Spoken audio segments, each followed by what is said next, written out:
Hello everyone, hope you all are fine. आज की video में हम पढ़ने वाले हैं हमारा नेशनल इनकम का टॉपिक। नेशनल इनकम और रिलेटेड एग्रीगेट्स के बारे में पढ़ेंगे, जो कि 12th क्लास में बच्चे इकोनॉमिक्स की बुक में पढ़ते हैं। चैप्टर नंबर 3 है हमारा, ठीक है। उसमें हमें पढ़ने को मिलता है नेशनल इनकम के बारे में। तो क्या होता है नेशनल इनकम? देखो, नाम से अगर हम इसको क्लियर करें तो यहाँ पर दो वर्ड है, एक नेशनल और एक इनकम, यानी कि एक पूरे नेशन की इनकम, ठीक है। एक पूरे नेशन की इनकम यानी कि नेशनल इनकम। तो क्या होता है नेशनल इनकम? एक पूरे नेशन में या एक पूरी कंट्री में जो एक साल के दौरान, ठीक है, गुड्स के प्रोडक्शन से और सर्विस को रेंडर करने से जो भी इनकम हमें मिलती है, उस सबको अगर हम सम टोटल कर लें तो हमारा क्या हो जाता है? नेशनल इनकम हो जाता है। उसके बाद इस यहाँ पर लिखा हुआ है रिलेटेड एग्रीगेट्स। रिलेटेड एग्रीगेट्स का मतलब ये है कि नेशनल इनकम डायरेक्टली कैलकुलेट नहीं होती है ना। नेशनल इनकम को कैलकुलेट करने के लिए स्टेप्स होते हैं, तो उन स्टेप्स में कुछ एग्रीगेट्स होते हैं जिन्हें हमें क्या करना होता है?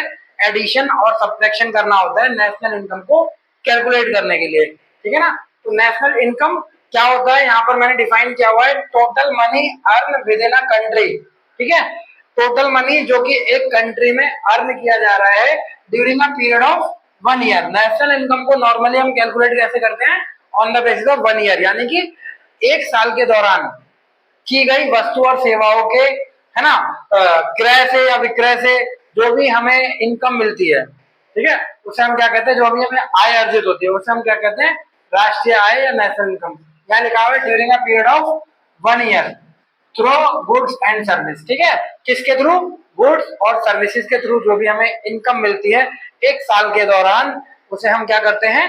नेशनल इनकम कहते हैं। तो यहाँ पर कुछ एग्रीगेट्स भी डिफाइन करने हैं। एग्रीगेट्स यानी कि मैंने जैसे कि बताया आपको कि नेशनल इनकम को हम डायरेक्टली कैलकुलेट नहीं करते, हमें कुछ एडिशन और डिडक्शन करनी होती है जिसके थ्रू हम नेशनल इनकम को कैलकुलेट करते हैं। तो यहाँ पर मैंने लिखा हुआ है there are various aggregates and variant of national income, ठीक है। तो एक नेशनल इनकम को डायरेक्टली कैलकुलेट नहीं किया जा सकता, उसमें बहुत सारे एग्रीगेट्स होते हैं जिसे हम एडिशन और डिडक्शन करते हैं। बहुत सारे क्या, नॉर्मली 8 एग्रीगेट होते हैं, तो वो 4 स्टेप के थ्रू आते हैं। जैसे स्टेप नंबर 1, स्टेप नंबर 2, 3 और 4, ठीक है। स्टेप नंबर 1 में हम ग्रॉस और नेट का चेक करते हैं, सेकंड स्टेप में डोमेस्टिक और नेशनल, थर्ड स्टेप में हमारा प्रोडक्ट और फोर्थ में मार्केट प्राइस और फैक्टर कॉस्ट, ठीक है। हम जब किसी भी गुड्स या सर्विस को कंज्यूम करते हैं तो उसकी जो वैल्यू होती है वो दो तरीके की होती है, एक ग्रॉस और एक नेट, ठीक है। मैं जैसे मान लेते हैं कि मेरे पास एक मोबाइल फोन है ना। जब मैं इसको खरीदूंगा तो जो भी मैं इसके लिए पे करके आऊंगा, उसके बाद जब मैं इसे यूज कर लूंगा तो इसका प्राइस वो नहीं रहेगा जो मैं पे करके आया था। जैसे फॉर एन एग्जांपल ले लेते हैं कि मान लीजिए 15,000 रुपए का फोन है, ठीक है। तो अगर ये 15,000 रुपीज का फोन है तो इसकी वैल्यू कम होगी, पर ईयर क्या होगी? कम होगी, ठीक है। तो वैल्यू जो कम होगी उसे हम क्या कहते हैं? डेप्रिसिएशन। तो पहला जो एग्रीगेट आता है वो हमारा ग्रॉस और नेट का आता है। ग्रॉस यानी कि जिसमें डेप्रिसिएशन का एडिशन होता है, और नेट यानी कि जिस वैल्यू में से डेप्रिसिएशन माइनस हो चुका है। अब डेप्रिसिएशन क्या है? ये सबको पता है कि fall in the value of fix asset due to use, due to wear and tear, due to lapse of time और ड्यू टू ऑब्सोलेंस, ठीक है ना। तो पहला जो हम एग्रीगेट चेक करते हैं नेशनल इनकम को कैलकुलेट करने के लिए, वो ग्रॉस और नेट का चेक करते हैं कि एक वैल्यू को हम ग्रॉस पे दिखाएंगे या नेट पे दिखाएंगे, ठीक है। ग्रॉस यानी कि जिसमें डेप्रिसिएशन जुड़ा हुआ है, और नेट यानी कि डेप्रिसिएशन माइनस है। तो जैसे अगर हमें ग्रॉस से नेट पे आना है तो डेप्रिसिएशन को माइनस कर देंगे, नेट से ग्रॉस पे जाना है तो डेप्रिसिएशन को प्लस कर देंगे। तो ये हो गया हमारा ग्रॉस और नेट का डेप्रिसिएशन, ठीक है। अब डेप्रिसिएशन के 2-3 और एक्स्ट्रा नाम होते हैं। कई बार हमें कंफ्यूजन होती है कि भाई डेप्रिसिएशन के अलावा भी इसके 2-3 और नाम होते हैं। जैसे मैंने यहाँ लिखा है, पहला तो डेप्रिसिएशन है, दूसरा क्या है? कॉस्ट ऑफ फिक्स एसेट भी हम इसको कहते हैं, ठीक है, फिक्स एसेट की कॉस्ट।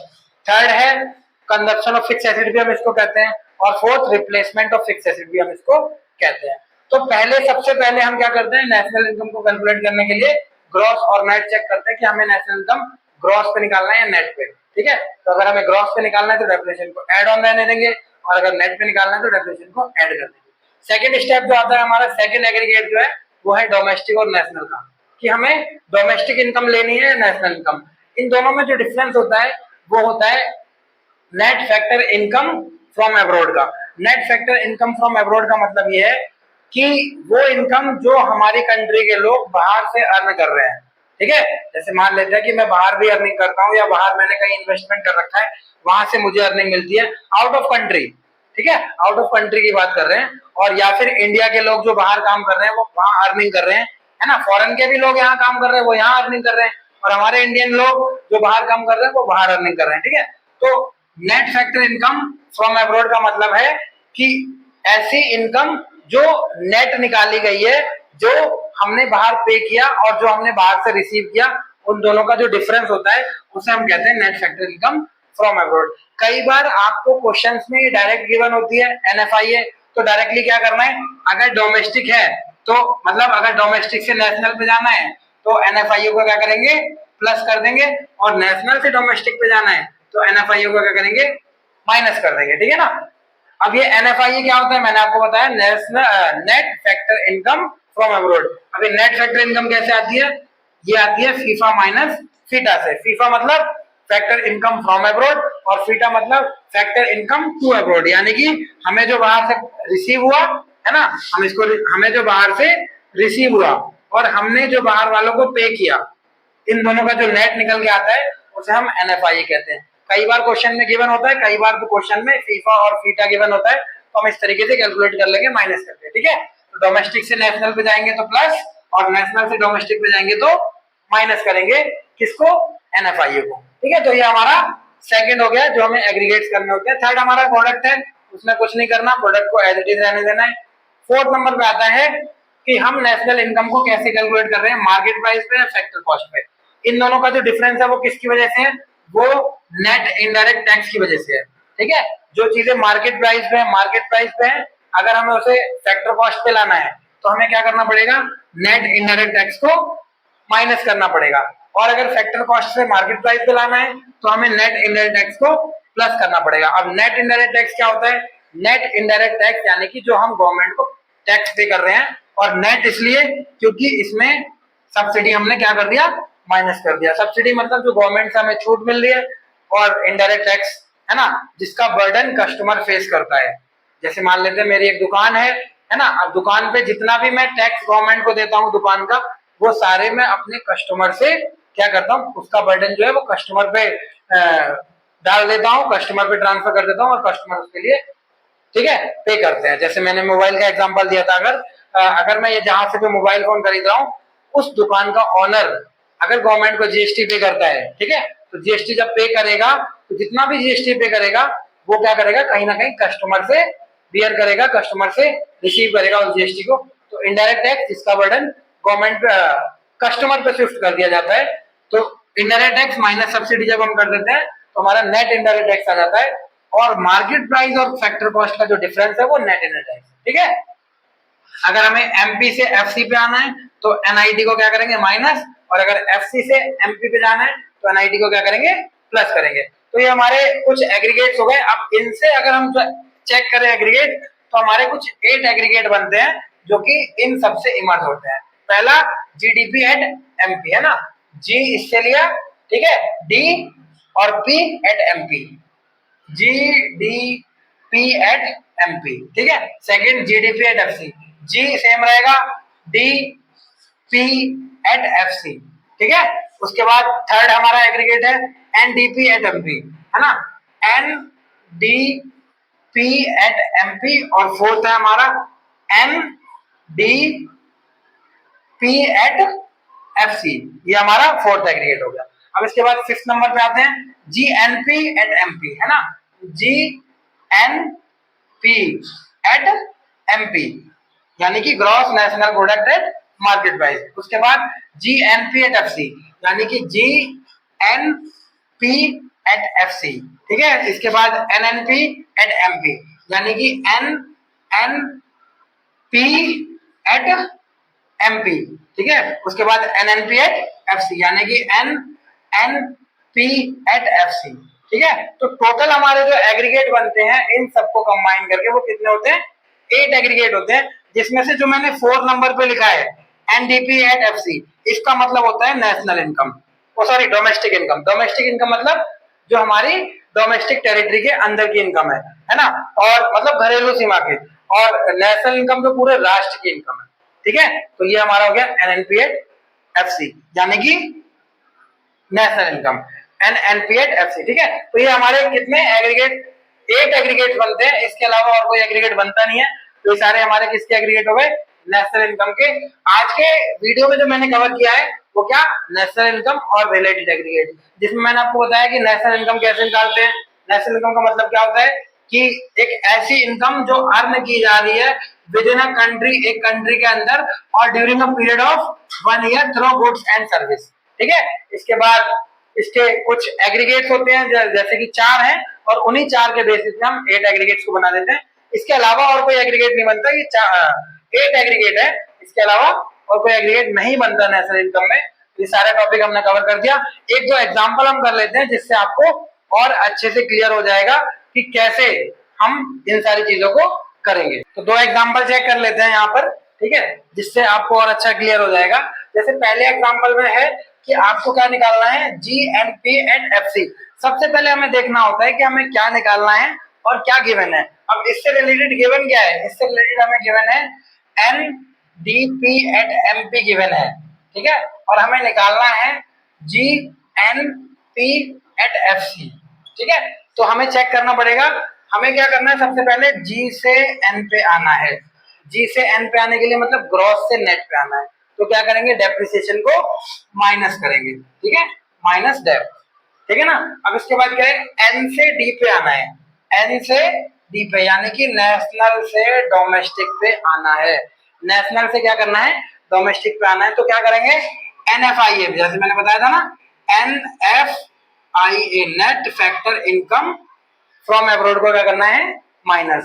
कहां से, नेशनल से डोमेस्टिक पे आना है। अगर डोमेस्टिक से नेशनल पे जाना होता तो प्लस करते। ठीक है, अब FC से MP पे आना है। यहाँ पर नेक्स्ट है FC से MP पे आना है, मतलब कि इनडायरेक्ट टैक्स को क्या करना है, प्लस करना है। Indirect tax, net indirect tax. ठीक है, तो अब इन सारी चीजों की वैल्यू लिख देते हैं और इसे क्या करते हैं, सॉल्व करते हैं। तो NDP@MP हमें कितना गिवन है, 80,000। ठीक है, उसके बाद डेप्रिसिएशन कितना गिवन है, डेप्रिसिएशन 700। NFIA कितना गिवन है, NFIA 200 है। ठीक है, और नेट इनडायरेक्ट टैक्स कितना गिवन है, 300। तो हमारा सॉल्व करके आएगा 80,000। हम इसे सॉल्व करेंगे, माइनस माइनस प्लस 900 प्लस, है ना, माइनस माइनस 900, और ये हो गया 600। 600 माइनस कर देंगे तो ये हो जाएगा हमारा कितना, 79,400। तो हमारा GNP जो कि हमें निकालना था वो आ जाएगा हमारा 79,400। ठीक है, तो ये हो गया पहला। अब सेकंड पे आते हैं। सेकंड में हमें निकालना है डोमेस्टिक इनकम।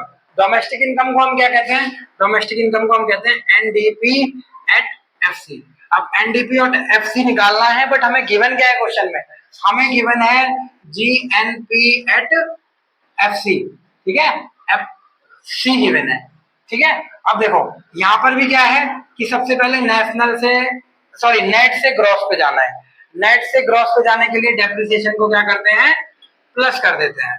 ठीक है, उसके बाद डोमेस्टिक से नेशनल पे जाना है, डोमेस्टिक इनकम से नेशनल। अब इसमें NFIA को क्या करेंगे, NFIA को क्या करेंगे, प्लस कर देंगे। इसमें उल्टा था, इसमें क्या था, नेट से डोमेस्टिक पे जाना था, नेशनल से डोमेस्टिक पे। ठीक है, इसमें डोमेस्टिक से नेशनल पे जाना है। ठीक है, ध्यान से समझो, इसमें क्या था, नेशनल से डोमेस्टिक पे जाना था। ठीक है, तो हमने क्या किया था, NFIA को माइनस। इसमें डोमेस्टिक से नेशनल पे जाना है, तो NFIA को करेंगे, प्लस कर देंगे। उसके बाद क्या है, P दोनों में कॉमन है, FC दोनों में कॉमन है। ठीक है, तो अब इसके बाद NDP@FC दे रखा है हमें, सॉरी, GNP@FC दे रखा है 2700। डेप्रिसिएशन दे रखा है 150। NFIA इस क्वेश्चन में नहीं है। ठीक है, NFIA निकालना पड़ेगा आपको। जैसे मैंने आपको NFIA का क्या फॉर्मूला बताया था, NFIA का फॉर्मूला जो हमने अभी इससे पहले आपको लिखवाया था, NFIA का फॉर्मूला होता है थीटा माइनस फीफा, है ना, सॉरी उल्टा लिख दिया मैंने, FIFA minus theta, FIFA minus theta. ठीक है, फ्रॉम अब्रॉड और टू अब्रॉड, मतलब वहां से जितना रिसीव हुआ, है ना, जितना हमें रिसीव हुआ उसमें से हमें माइनस कर दो जितना हमने पे किया। ठीक है, तो फैक्टर इनकम फ्रॉम अब्रॉड यानी कि 150। ठीक है। और फैक्टर इनकम टू अब्रॉड यानी कि 180, तो ये तो ऑलरेडी माइनस में आ रहा है, मतलब हमने ज्यादा पे कर दिया और हमें रिसीव कम हुआ है, और कोई प्रॉब्लम नहीं है, माइनस में भी आ सकता है, ठीक है। तो ये NFI क्या हो गया हमारा, माइनस में आ रहा है कितना, 30। तो ये कर देंगे हम, इन दोनों को प्लस कर देंगे, तो ये कितना हो जाएगा हमारा 2850 माइनस प्लस माइनस यानी कि 30, तो ये हो जाएगा हमारा 2820। ये हो गया हमारा क्या, डोमेस्टिक इनकम। तो होप आपको ये सारी चीजें क्लियर हो गई होंगी, ठीक है। एक बार रिवाइंड करके वीडियो को दोबारा से चेक कर लीजिए। अगर फिर भी कहीं कोई डाउट लगता है या कोई एग्रीगेट नया आप बना पाते हो तो बिल्कुल मेरे को बताइएगा, मैं कोशिश करूंगा उसे सॉल्व करने की, है ना। कमेंट सेक्शन में आप अपने डाउट्स पूछ सकते हैं। वीडियो अगर पसंद आई हो तो वीडियो को लाइक कर दीजिएगा, चैनल को सब्सक्राइब जरूर कर दीजिए ताकि आगे आने वाली वीडियोस का नोटिफिकेशन मिलता रहे। मिलते हैं आपसे अपनी नेक्स्ट वीडियो में, तब तक के लिए बाय बाय, टेक केयर।